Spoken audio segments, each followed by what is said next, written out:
어찌하여 살아있는 자를 죽은 자 가운데서 찾느냐? 여기 계시지 않고 살아나셨느니라. 아멘. 할렐루야. 사망 권세를 이기시고 부활하신 주님을 찬양합니다. 오늘도 부활의 감격 속에 삼위일체 하나님을 전심으로 예배합니다. 저희들의 예배를 기쁘게 받아 주시옵소서. 예수님 이름으로 기원하옵나이다. 아멘. 1장 찬송입니다.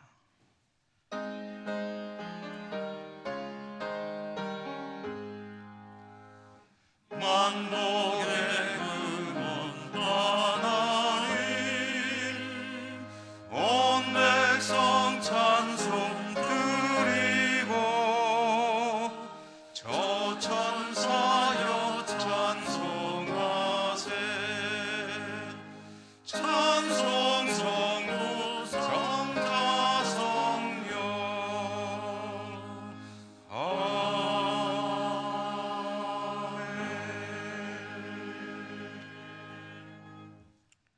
고백의 기도를 함께 드리겠습니다.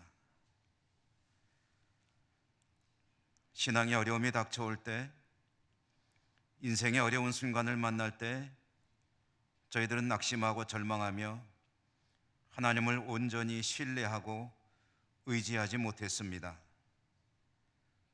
육신이 죽게 되면 모든 것이 끝나는 줄로만 알았습니다.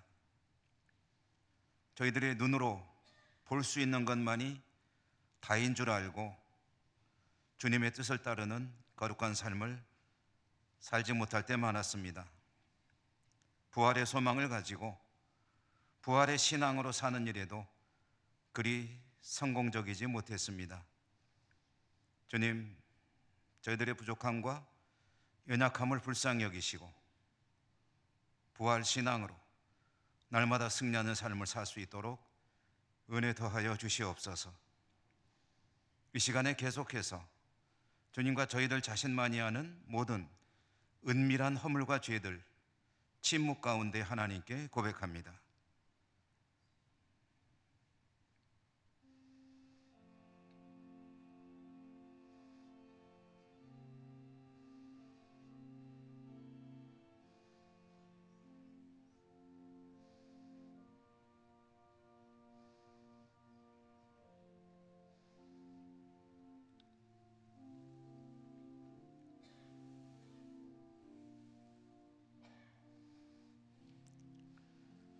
하나님의 사죄의 말씀입니다. 그런즉 누구든지 그리스도 안에 있으면 새로운 피조물이라. 이전 것은 지나갔으니 보라 새 것이 되었도다. 아멘. 성시교독 교독문 133번 부활절 교독문입니다. 하나님께서 그를 사망의 고통에서 풀어 살리셨으니 우리 주 예수 그리스도로 말미암아 우리에게 승리를 주시는 하나님께 감사하노니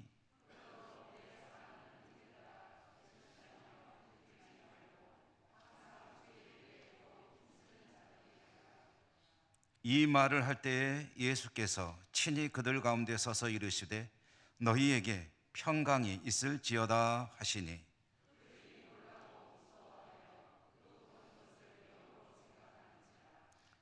예수께서 이르시되 어찌하여 두려워하며 어찌하여 마음에 의심이 일어나느냐.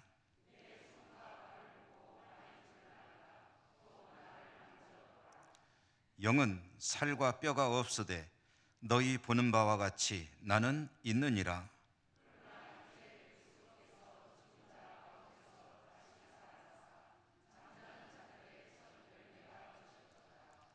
예수께서 이르시되 나는 부활이요 생명이니 나를 믿는 자는 죽어도 살겠고 무릇 살아서 나를 믿는 자는 영원히 죽지 아니하리니 이것을 내가 믿느냐?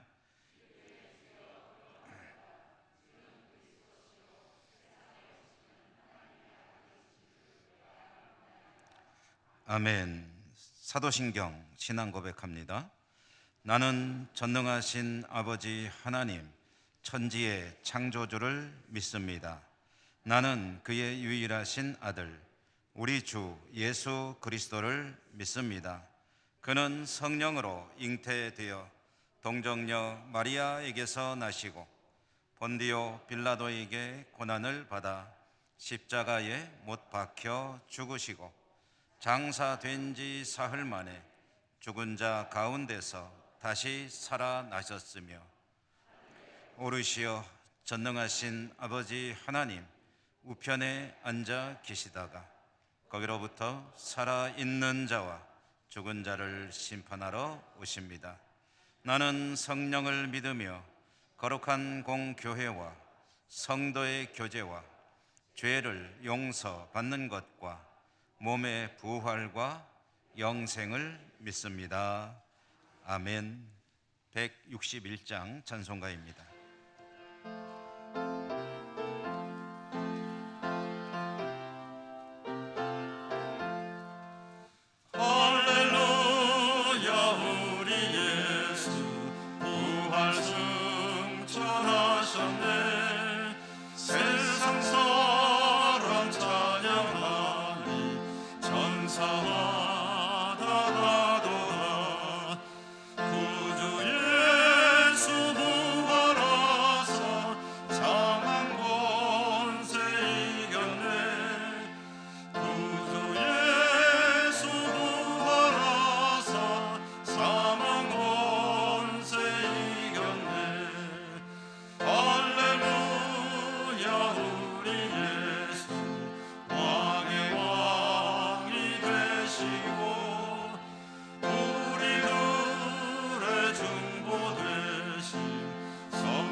강장원 장로님 기도 인도하시겠습니다.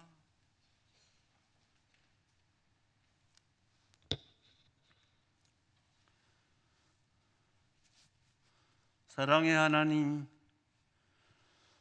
독생자 예수 그리스도까지 저희들을 사망에서 구원으로 영원히 주님의 품으로 영생할 수 있도록 허락하여 주신 은혜 감사드립니다. 우리 주님이 부활의 첫 증거됨을 더욱 감사드립니다. 아버지의 어려운 환경 속에서도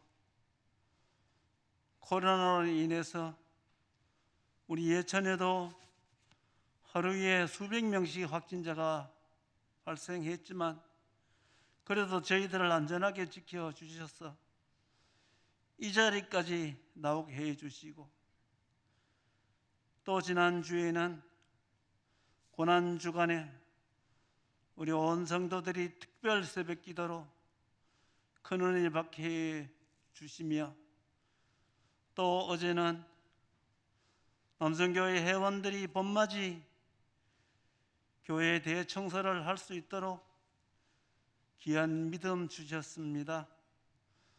특히 감사드리는 것은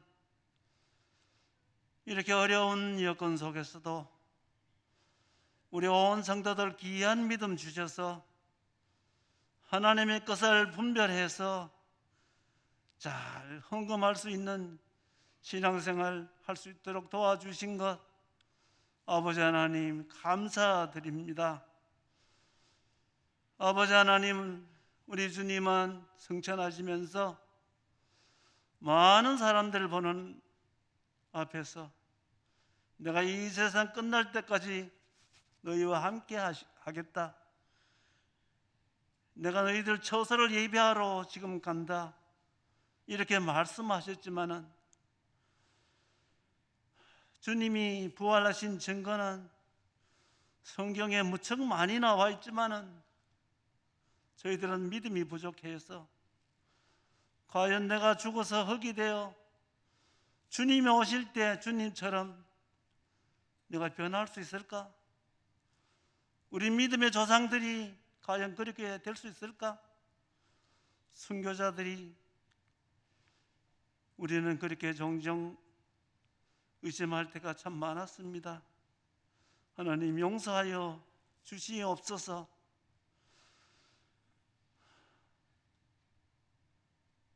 사랑하고 용서하고 봉사하는 것이 믿음이라고 하셨는데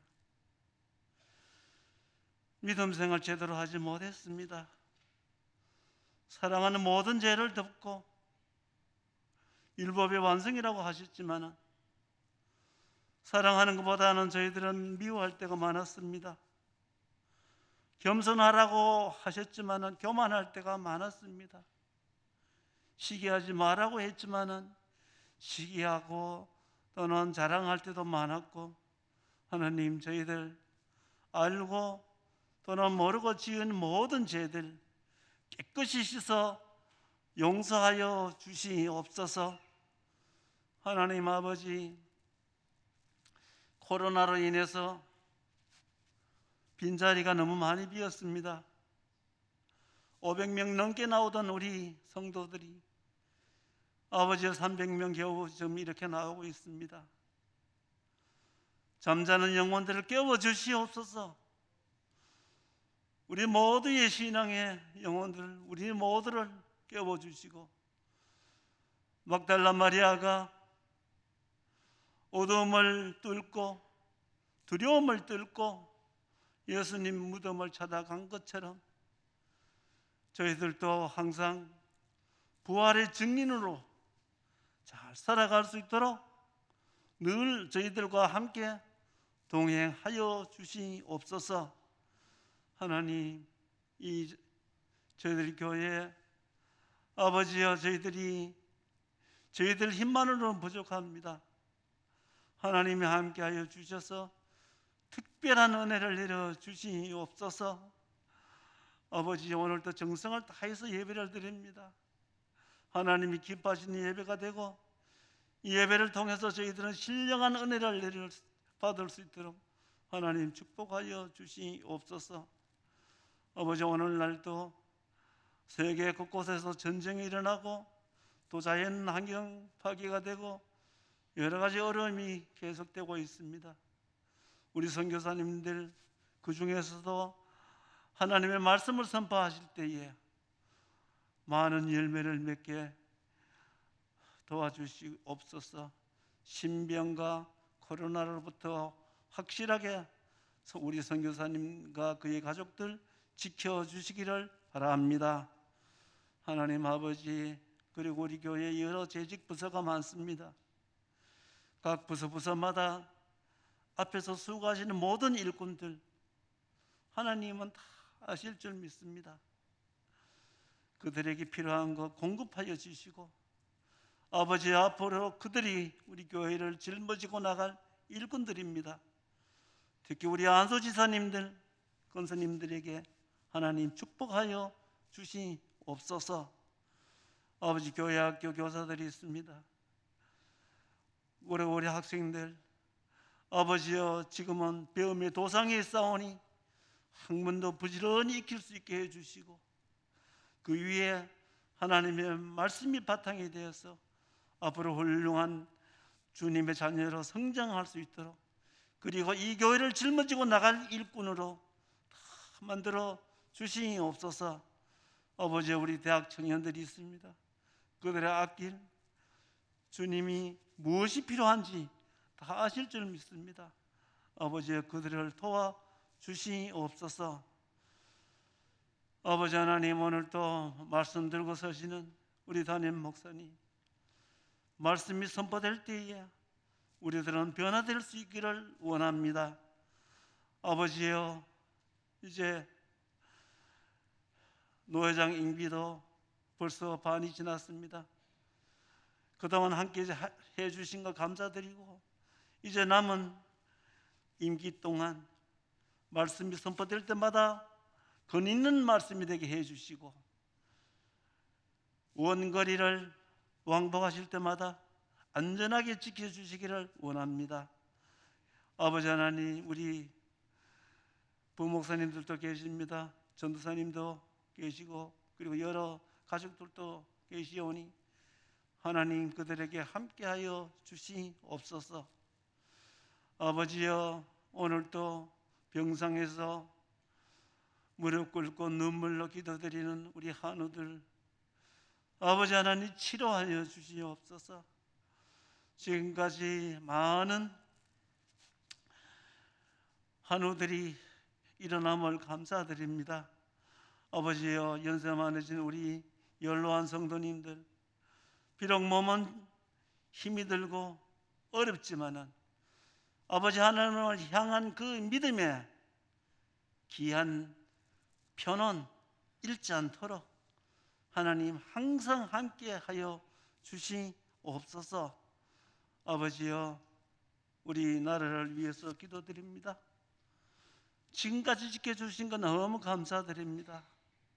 대통령을 중심으로 온 국민들이 하나가 되어서 그 어려운 여건 속에서도 세계인들이 부러워하는 대한민국, 유엔에서도 저희 나라를 개발도상국에서 선진국으로 인정하고 승격시켰습니다. 여러 가지로 감사드립니다. 이제 새로운 정부 함께하여 주시고 더 발전시켜 주시기를 원합니다. 검찰과 언론, 아버지 하나님 잘 살피시고 개혁될 수 있도록 하나님 도와주시옵소서. 북녘 하늘에도 아버지의 평화의 무드가 조성될 수 있도록 하나님 역사하여 주시옵소서. 아버지 하나님, 오늘도 예배를 위해서 수고하시는 모든 예배위원들, 아버지 하나님, 비가 오나 바람이 부나 날씨가 춥나 덥나 밖에서 안내하시는 주차위원들, 그리고 교회 로비에서 우리 성도들을 반갑게 맞이하시는 안내위원들, 하나님의 성호를 찬양드리는 호산나 찬양대원들, 그리고 지휘자, 반주자, 대장 모두 가정가정마다 부족함이 없도록 채워주시옵소서. 그들 가정가정 늘 푸른 초장, 맑은 시냇물가로 인도하여 주실 것을 간절히 원합니다. 아버지, 세계 각지에 또는 멀리 나가 있는 사랑하는 아들, 딸들, 그리고 자손들에게 하나님이 함께하여 주시고 그들이 하나님을 두려워하는 그들 훌륭한 귀한 자손들 다 되도록 하나님 역사하여 주시옵소서. 모든 말씀 예수님 이름으로 간절히 기도드리옵나이다. 아멘.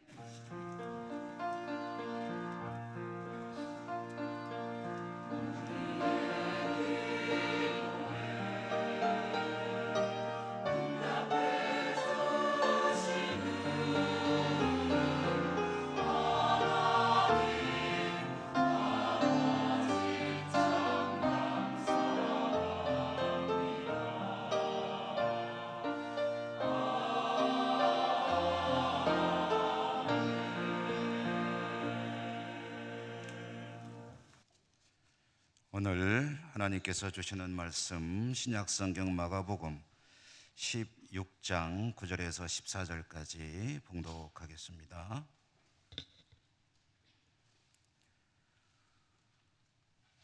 예수께서 안식 후 첫날 이른 아침에 살아나신 후 전에 7 귀신을 쫓아내어 주신 막달라 마리아에게 먼저 보이시니 마리아가 가서 예수와 함께하던 사람들이 슬퍼하며 울고 있는 중에 이 일을 알림에 그들은 예수께서 살아나셨다는 것과 마리아에게 보이셨다는 것을 듣고도 믿지 아니하니라.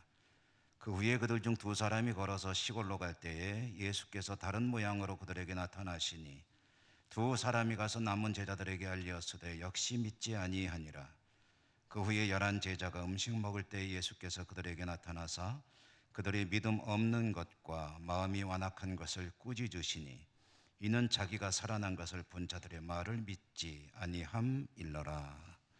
아멘. 호산나 찬양대 하나님께 찬양 올려드립니다.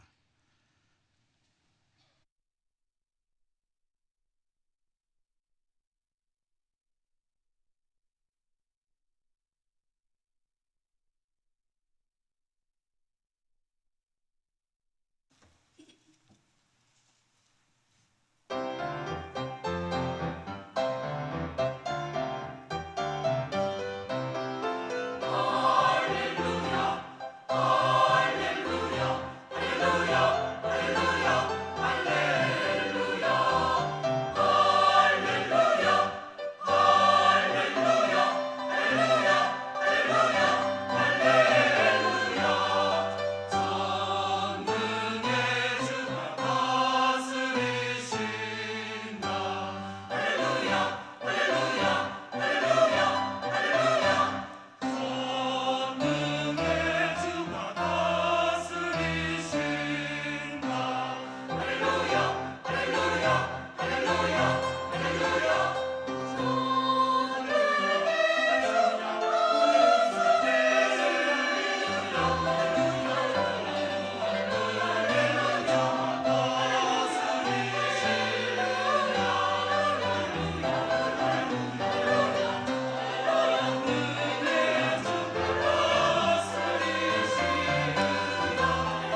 우리도 할렐루야 한번 할까요? 할렐루야. 주님의 부활 진심으로 기뻐하고 또 여러분에게 부활의 은총이 함께 하시기를 축복합니다. 오늘 부활주일에 만남이라는 제목으로 말씀을 전해드립니다.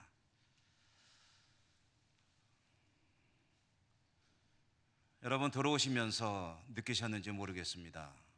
많이 좀 이렇게 없어졌죠? 여러 가지가 없어지고 좀 이렇게 간소화됐다고 그럴까? 좋죠? 별로 좋지 않으신가 봅니다. 마스크까지 벗게 되면 참 좋을 텐데 아직은 마스크는 잘 써주시고 그래도 조심할 때죠. 아직은 오랫동안 유지되던 코로나 정책들이 이제 변하게 되는 것 같습니다. 일상으로 돌아가기 위한 단계별 조치들이 앞으로 진행이 되겠죠. 오늘 부활의 아침을 맞이하는 우리들에게는 이 부활절을 기점으로 해서 우리의 일상이 다시 부활하는 그런 것 같아서 더 참 좋습니다. 아멘. 하나님께서 타이밍을 잘 맞추신다. 부활절에 여러 가지 부활의 어떤 조짐들이 있게 하시니 참 좋다 하는 생각입니다. 코로나가 막 시작되었을 때 지금으로부터 한 2년 좀 더 넘었죠. 우리 교회에 피부로 와닿게 된 것은 한 2년 2개월 정도. 그때 여러 가지 일들이 있었습니다만은 장례가 있게 되면 참 난처하기도 하고 마음이 괴롭기도 했습니다. 가족이 별세하면은 얼마나 슬픈 일입니까?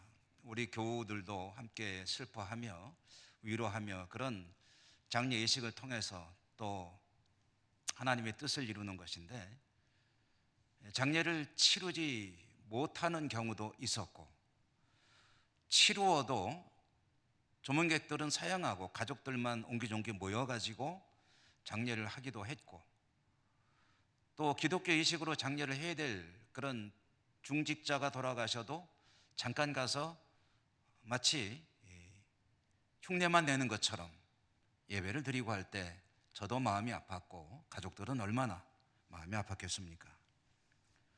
코로나로 인해서 여러 가지 아픔들이 있었지만 그때에 가족들을 잃은 우리 교우들은 참 많은 또 아픔도 겪어야 했습니다.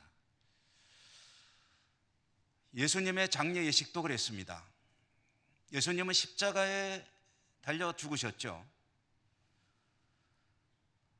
예수님은 아예 장례를 치를 수가 없었습니다. 왜냐하면 십자가에 못 박혀 사형을 당하는 사형수는 시신을 그대로 십자가에 방치해 두게 돼 있거든요. 그러면 그 시신을 밤이 되면 들짐승들이 와서 훼손하기도 하고 또 그대로 두니까 부패가 진행이 되어서 차마 눈뜨고 볼 수 없는 참상이 연출이 되곤 했습니다. 그것은 로마 정부의 의도입니다.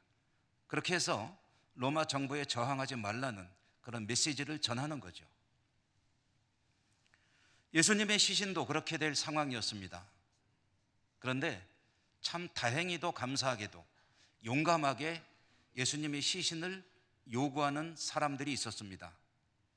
가장 측근이라고 할 수 있는 제자들은 예수님의 시신을 수습하는 것은 생각도 하지 않고 다 달아나 버렸습니다. 그런데 두 사람의 주님의 제자가 그들은 아리마대 요셉 그리고 니고데모라고 하는 산헤드린 공회의 의원들이었습니다. 이 두 사람이 용기를 내어 빌라도에게 주님의 시신을 달라고 요청했습니다. 두 사람은 시신을 인계받아 말하자면 예수님의 장례를 치루었습니다. 그런데 시간이 없었습니다. 안식일이 되면 아무것도 못하는데 예수님을 시신을 인계받고 안식일이 시작될 때까지 시간이 너무 촉박이기 때문에 그들은 급히 세마포를 구해서 향품을 가져다가 이렇게 비유하면 어떨지 모르겠네요. 예수님의 시신을 둘둘 말아서 대충 향품 뿌려가지고 근처에 있던 빈 무덤에 안치했습니다. 그것이 예수님의 장례식이었습니다.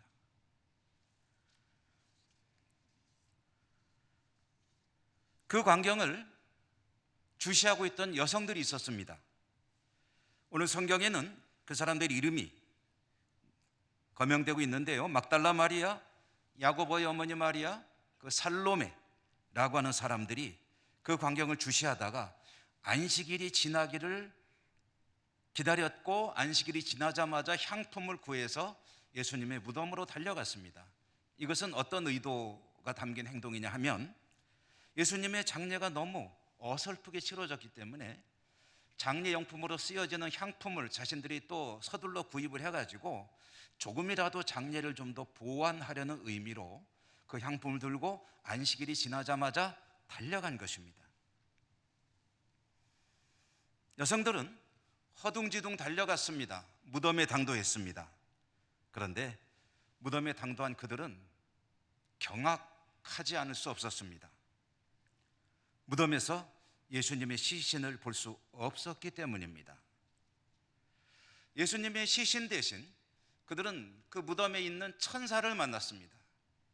천사가 소식을 전해줍니다. 예수님이 살아나셨다. 여기 계시지 않는다. 갈릴리로 가셨다. 그러니 제자들은, 너희들은 갈릴리로 가서 예수님을 뵈어라 라는 소식을 전해 주었습니다. 무덤을 찾아갔던 여성들은 그 소식을 듣고 어떻게 반응했을까요? 여러분들이 그 현장에 계셨다면 어떻게 반응하셨을 것 같습니까? 차분하게, 예의 바르게, 그렇습니까? 아이고, 좋은 소식 감사합니다. 저희들은 그만 그러면 말씀하신 대로 내려가 보겠습니다 하고 정중하게 인사하고 차분하게 산을 내려왔을까요? 성경은 그들의 모습을 이렇게 전해줍니다. 그들은 놀랐다, 당황했다, 두려웠다, 떨었다, 기가 막혀서 말도 제대로 못했다, 허둥지둥 정신없이 산을 내려왔다. 아마 천사가 한 말을 차분하게 듣지는 못했을 거예요. 다만 한두 가지는 기억했을 것입니다. 예수님이 살아나셨다, 여기 안 계신다. 그 말은 들었겠죠. 이 세 사람의 사람들 중에 예수님을, 부활하신 주님을 만난 사람은 막달라 마리아입니다. 막달라 마리아가 주님을 만났습니다. 막달라 마리아는 주님을 따르던 무리들이, 제자들이 있는 곳으로 달려갔습니다. 그리고 자기가 만난 예수님에 대한 이야기, 자기 경험을 그들에게 전했습니다. 그랬는데 오늘 성경은 말하죠, 그들은 그 소식을 듣고 믿지 않았다고 합니다. 믿지 않았다. 또 다른 주님을 만난 사람들이 있었습니다. 오늘 마가복음에는 시골로 가던 두 사람이라고 되어 있는데, 누가복음에는 그 두 사람이 엠마오로 가던 두 제자라고 되어 있죠. 그 사람들입니다. 엠마오로 가던 두 제자도 주님을 만났습니다. 처음엔 못 알아봤죠. 그러나 나중에는 깨닫게 되었습니다. 그들은 엠마오에서 그 밤에 제자들이 모여있는 예루살렘으로 허둥지둥 다시 달려왔습니다. 제자들이 모인 곳으로 갔습니다. 놀라운 소식이죠. 우리가 부활하신 주님을 만났다. 여차 이렇게 됐다. 이렇게 소식을 전했는데, 마가복음은 또 그 소식을 들은 그들이 어떻게 반응했다고 합니까? 믿지 않았다고 합니다.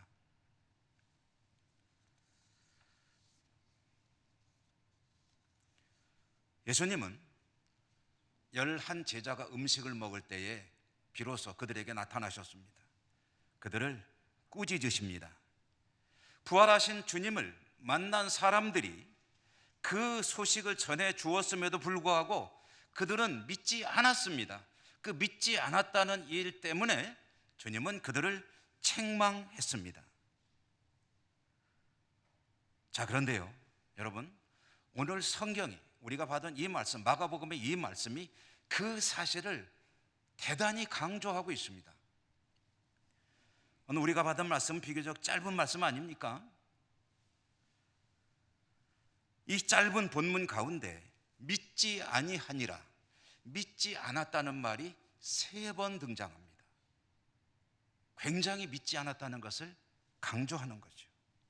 그들은 주님의 부활을 믿지 않았습니다. 주님의 부활을 믿지 않던 그들이 언제부터 믿게 되었을까요? 제자들은 주님을 만난 뒤에 비로소 주님의 부활을 믿게 되었습니다. 여러분, 우리의 신앙의 핵심은 십자가입니다.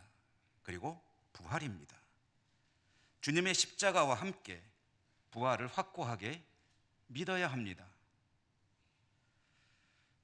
그런데 오늘은 부활절이니 부활신앙의 이야기를 좀 드리려고 하는데요. 주님의 부활을 확고하게 믿는 부활신앙, 그것은 어떻게 가지게 되는 것일까?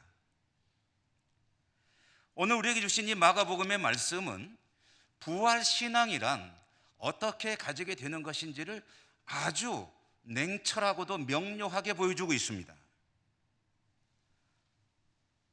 그리고 냉정하게 들려줍니다. 부활신앙은 어떻게 가지게 되는 것이냐? 그것은 듣는 것이 아니다. 부활신앙은 부활하신 주님을 만나는 것이다. 듣기만 하는 것은 믿지 않는 것이라고 마가복음이 말하고 있습니다. 여러분, 성경을 자세히 읽어보십시오. 심지어 성경은 부활하신 주님을 만난 막달라 마리아도 주님의 부활을 믿었다라는 말은 쓰지 않습니다. 엠마오로 가던 두 제자가 부활하신 주님을 만났는데요, 그것을 믿었다라고 표현하지 않습니다. 다만 막달라 마리아와 엠마오로 가던 두 제자는 부활하신 주님을 만났다는 이야기만 전해줍니다. 그리고 그것이 바로 부활신앙이라는 것을 계시하는 것입니다. 이것은 부활신앙이 무엇인지를 아주 명료하게 들려주는 말씀입니다. 반면에 그들로부터 부활에 관한 이야기를 들었지만 그것을 믿지 않았던 제자들에 대해서는 마가복음이 그들의 부활신앙을 부인하고 있다는 것, 그것 또한 성경을 통해서 우리는 알 수가 있습니다. 그들의 부활신앙은 비록 만나서 야단은 맞았지만 부활하신 주님을 만날 그때부터 비로소 시작이 되었다는 거죠. 마가복음이 계시하는 부활신앙의 실체, 그것은 부활하신 주님을 만나는 것입니다. 자, 우리 이야기를 좀 해볼까요? 한번 여러분께 여쭤보죠. 여러분, 십자가를 믿으시죠? 부활을 믿으시죠? 여러분은 부활을 믿고 부활의 소망을 가슴에 안고 부활의 소망으로 사시는 부활 신앙을 갖고 계시죠?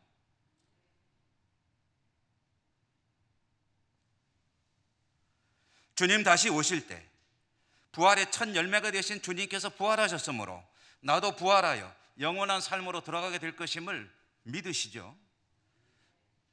의심하지 않으리라 믿습니다. 주님은 사망 권세를 이기셨습니다. 부활의 첫 열매가 되셨습니다. 그러므로 우리 모두는 주님 다시 오실 때 첫 열매의 뒤를 이어 두 번째, 세 번째, 네 번째, 수십억 번째가 될지도 모르겠으나 어쨌든 부활의 그 영광스러운 현장에 참여하게 될 것입니다. 그런데 그렇게 우리가 부활에 대해서 믿는 것과 별개로 부활 신앙을 가진다는 것이 무엇인지에 대해서는 조금 다른 이야기를 오늘 성경이 우리에게 들려주고 있습니다.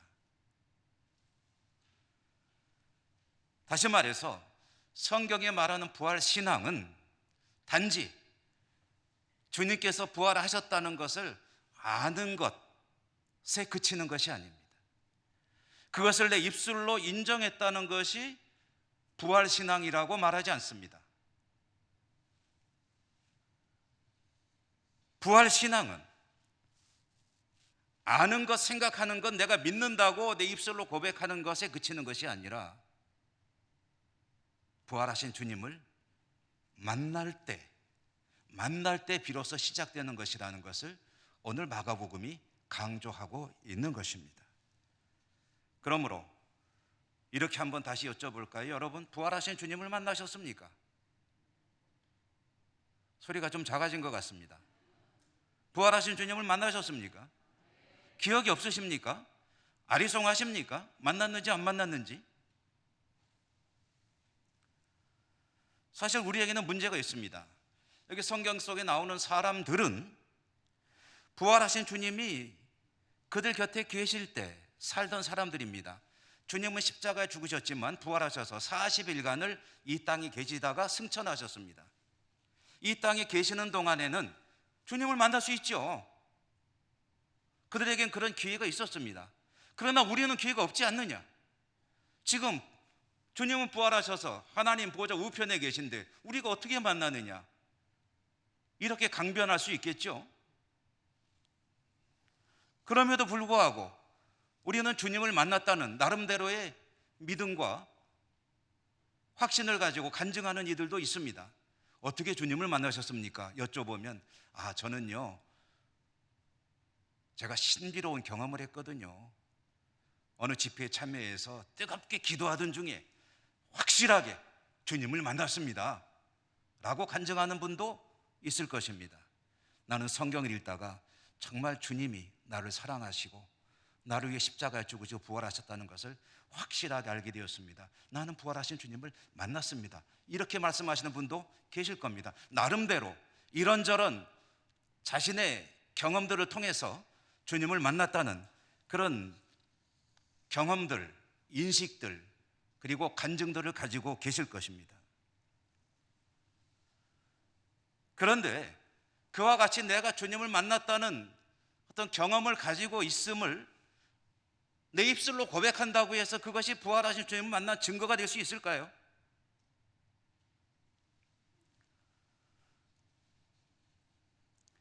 나는 주님을 만났습니다 라고 내 입술로 말한다고 해서 그것이 그가 주님을 만난 사람이고, 말하자면 부활하신 주님을 만났기에 부활하신 주님을 믿고 사는 부활신앙의 소유자라고 말할 수 있을까요? 그건 그렇지 않습니다. 그건 조금 다른 이야기입니다.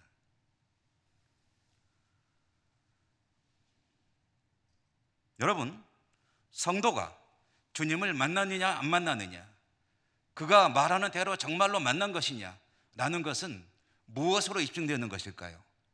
말하는 것으로 입증되지 않는다면 무엇으로 입증되는 걸까요? 그의 삶으로 입증이 됩니다. 주님을 만난 사람은 그의 삶으로 입증이 되는 것이고 또 되어야 합니다.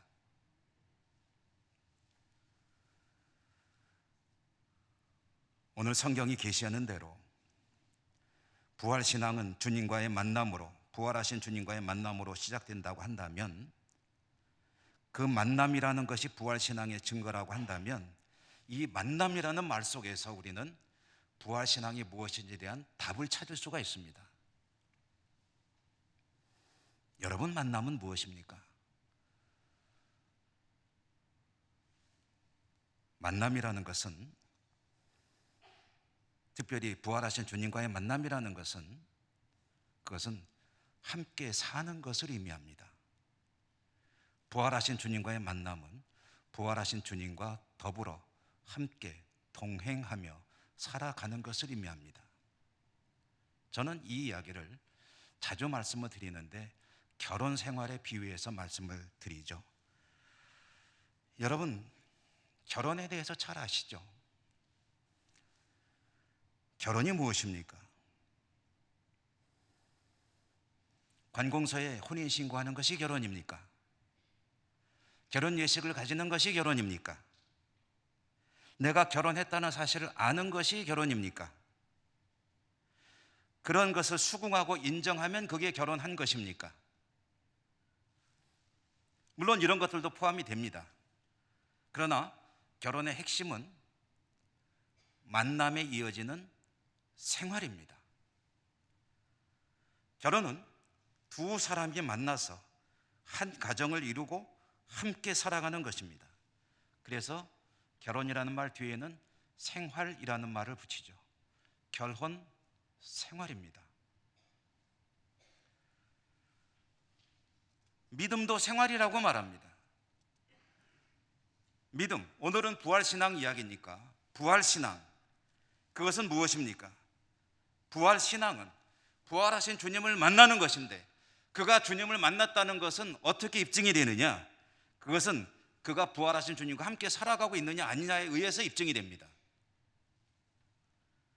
여러분, 함께 살 때 어떤 특징이 나타납니까? 함께 사는 사람의 모습을 어떻게 알아볼 수 있습니까? 또 죄송하지만 결혼 이야기를 드려야 되겠네요.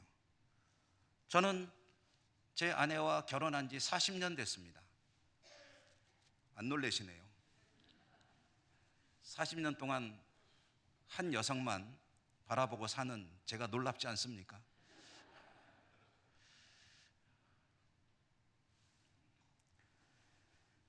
제 아내와 한 40여 년 살다 보니 힘쓰는 일이 있습니다. 뭐겠습니까?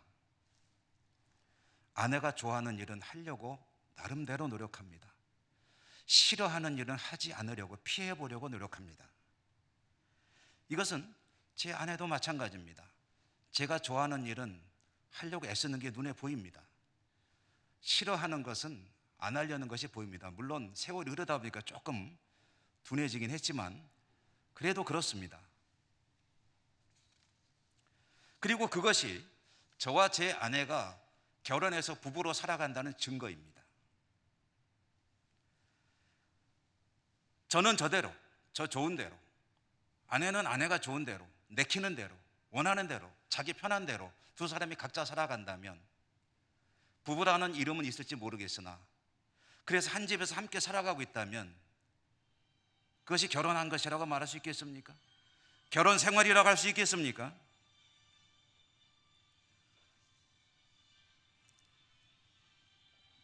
부부는 닮아간다고 하죠. 왜 그렇습니까? 함께 살기 때문입니다. 서로가 좋아하는 것은 추구하고 싫어하는 것은 피하다 보면 닮아가는 것 같습니다. 저도 그런 말 많이 듣습니다. 제 아내와 제가 닮았대요. 누가 기분 나쁠지는 모르겠어요. 그러나 그렇게 늘 이야기를 합니다. 그런 이야기 많이 듣습니다. 여러분, 부활신앙을 가지게 되면 주님과 함께 사는 것이기 때문에, 그리고 주님이 좋아하는 것은 추구하게 되고 주님이 싫어하는 것은 피하게 되기 때문에 자기도 모르는 사이에 주님을 닮아갑니다. 그것이 부활신앙입니다. 내가 이렇게 될 거야, 이렇게 될 거야, 저렇게 될 거야 라는 이론적으로 알고 있는 것은 당연히 부활신앙의 일부가 되겠죠. 그러나 그것은 실체가 아닙니다. 주님의 부활을 믿고 부활신앙으로 살아간다는 것, 그것은 주님과 만날 뿐 아니라 만났으니 더불어 함께 살아가는 것이고, 함께 살아가다 보니 주님이 좋아하시는 것을 추구하고 싫어하는 것을 피하다 보니 자연스럽게 주님의 모습이 나를 통해서 나타나는 것입니다. 닮아가는 거죠. 주님 닮았다는 소리 혹시 듣고 계십니까? 주님의 모습이 조금씩 나타난다는 이야기를 누가 하십니까? 가까이 사는 가족들이 그런 이야기를 하시던가요? 그렇다면 여러분은 부활신앙으로 살아가고 계신 것입니다.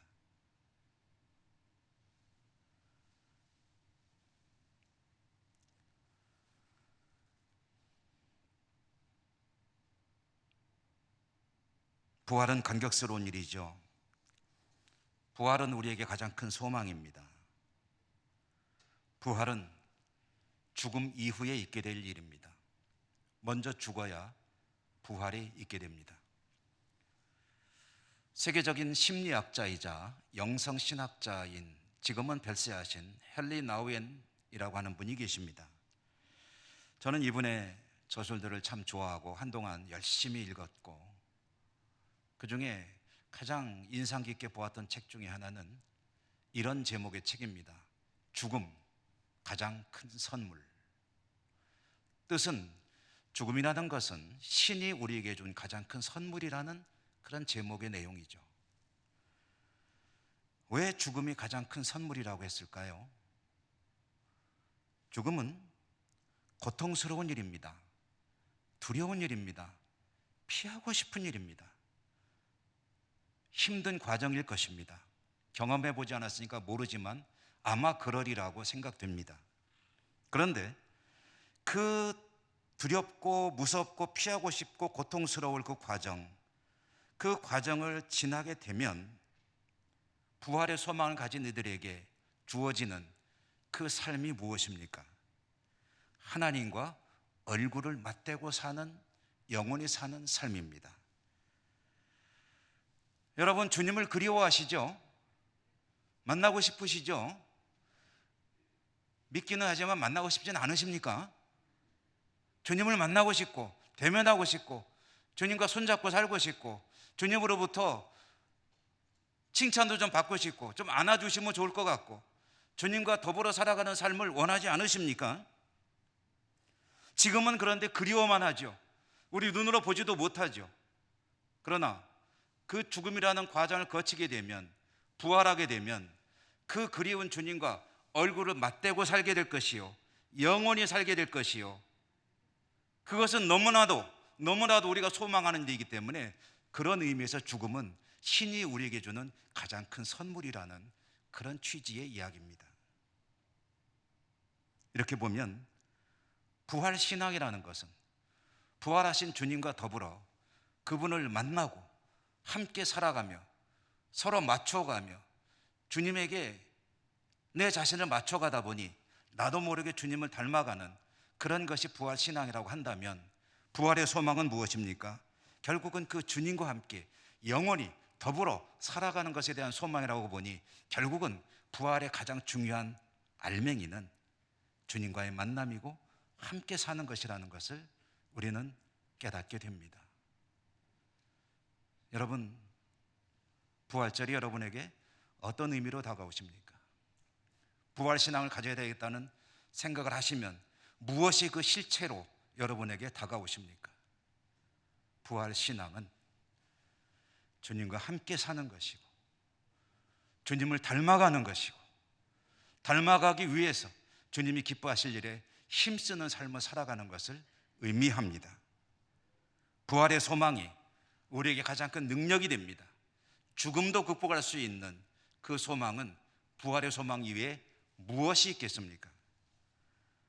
그 부활 신앙을 가지고 주님과 항상 함께 사시는 그런 은총이 여러분 모두에게 풍성하시기를 주님 이름으로 축원합니다. 은혜로우신 하나님 감사합니다.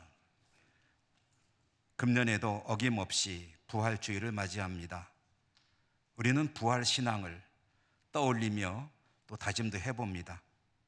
그 부활 신앙의 내용이 부활하신 주님을 만나고 주님과 더불어 살아가기 때문에 주님의 모습을 조금씩이나마 닮아가야 되는 것임을 깨닫게 됩니다. 주님을 만날 수 있을 뿐 아니라 주님을 닮아가는 저희들의 신앙으로 더 성숙진보 발전할 수 있도록 은혜 더하여 주시옵소서. 예수님 이름으로 감사하고 기도 올리옵나이다. 아멘. 165장 찬송하시며 봉헌하시겠습니다.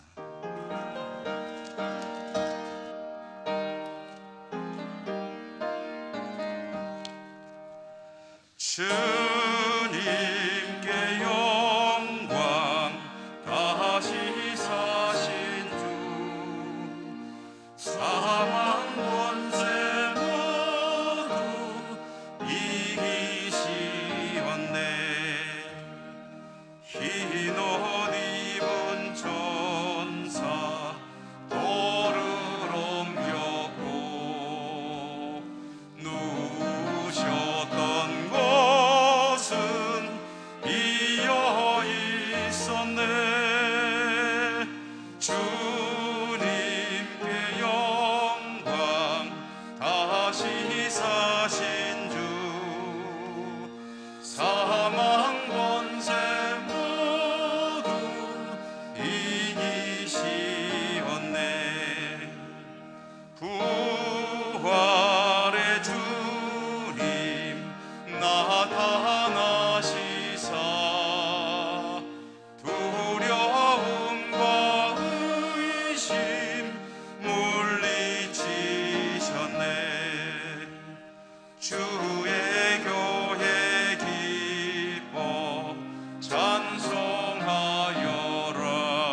은혜로우신 하나님, 금년에도 부활주일을 허락해 주시고 하나님 앞에 나와 부활의 기쁨과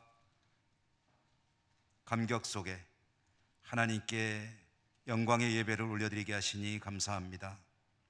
또한 오늘도 하나님 앞에 나오는 저희들이 빈손으로 오지 않고 하나님께 올려드릴 예물을 정성껏 준비해 가지고 나올 수 있도록 믿음 주시고 삶의 여건 주신 것 감사합니다. 올려드리는 우리 예물, 하나님을 향한 믿음이고 또 사랑이고 우리의 모든 삶의 문제들을 하나님께 의탁하는 신뢰입니다. 하나님 기쁘게 받아주시고 드리는 저희들의 삶이 은혜 풍성하고 늘 승리하는 삶이 될 뿐 아니라 부활하신 주님과 늘 동행하는 복된 삶이 될 수 있도록 인도하여 주시옵소서. 예수님 이름으로 감사하고 기도 올리옵나이다. 아멘.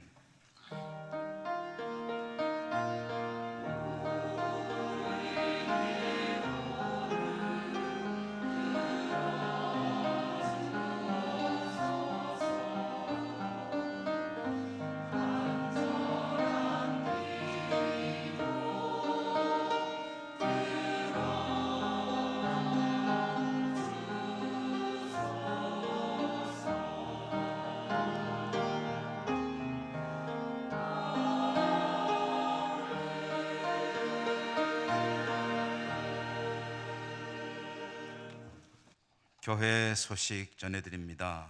오늘 부활주일이고요. 나가실 때 부활절 계란 2개와 음료수를 이렇게 포장을 해가지고 한 분당 하나씩 나눠드릴 것입니다. 받아가시기 바랍니다. 오늘 오후 찬양 예배는 예천군 기독교 연합회 주관으로 드리는 연합 예배입니다. 그래서 시간이 1시간 뒤로 늦춰지고요. 강사로는 우리 교회에서 드리는데 강사로는 이종승 목사 오셔서 말씀을 전해 드리겠고요. 이 시간에는 기독교연합회의 복음화 사업을 위한 헌금 순서가 있습니다. 우리 성도님들이 혼선을 빚지 않도록 말씀드리면 오전에 드리는 예배는 우리 교회로 드리는 부활절 헌금과 여러 가지 헌금이 되겠고 이 오후 예배 때 드리는 헌금은 모두 기독교연합회로 드려서 예천군 복음화 사업에 쓰이게 됩니다. 헌금하시는데 착오 없으시기 바랍니다. 고난주간 특별 새벽기도회를 은혜 가운데 잘 마쳤습니다. 말씀드린 대로 6차례 100% 출석하신 분들 명단이 사무실에 게시가 되어 있습니다. 출석하신 분들만 선물 드립니다. 양해해 주시기 바랍니다. 100% 하신 분들만요. 갑자기 공기가 싸늘해지는 것 같습니다. 다음 주에 정기당이 있겠습니다. 원래회 1권사회 2부 예배 후에 그 다음에 교육위원회 세미나실과 찬양대실에서 모임이 있습니다.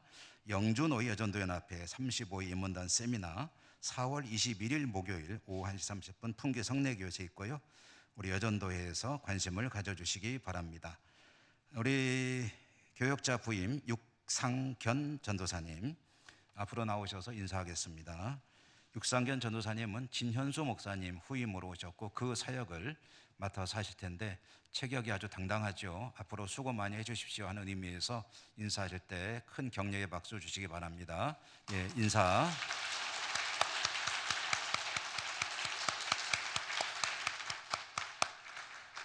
네, 일부에도 말씀드렸지만 인사를 3번 한 경우는 처음입니다. 그래서 정말 인사성이 바르신 우리 전도사님이구나 하는 것을 알 수가 있습니다. 세례에 대해서는 여러분 광고를 이미 상세히 드렸기 때문에 주보 내용을 보시고 참고하시고요. 주변에 세례 받지 않으신 분들이 세례 받을 수 있도록 많이 독려해 주시면 고맙겠습니다. 저는 4월 21일에는 평남노예가 서울에서 개최가 되는데 우리 영주노예와 이제 교류하는 그런 노예라서 인사차 다녀오게 될 것 같습니다. 심상수군 신향순 집사님의 장남이죠. 결혼 소식입니다. 4월 23일 토요일 오후 6시 63 컨벤션 센터 4층 라벤더 홀에서 결혼 예식을 갖는다는 소식 전해드립니다. 우리 곁에 계신 분들하고 인사하시며 일어나겠습니다. 할렐루야, 주님 부활하셨습니다. 할렐루야.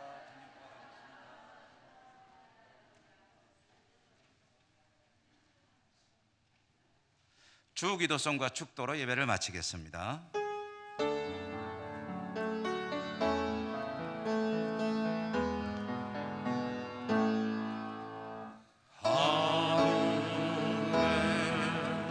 계신 아버지 이름 거룩하사 주님 나라 임하시고 뜻이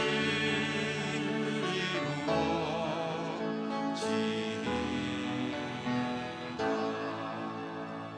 일용할 양식 주시고 우리들의 큰 죄 다 용서하옵시고 또 시험에 들게 마시고 악에서 구원하소서. 내게 주의 나라 주의 권세 주의 영광 영원히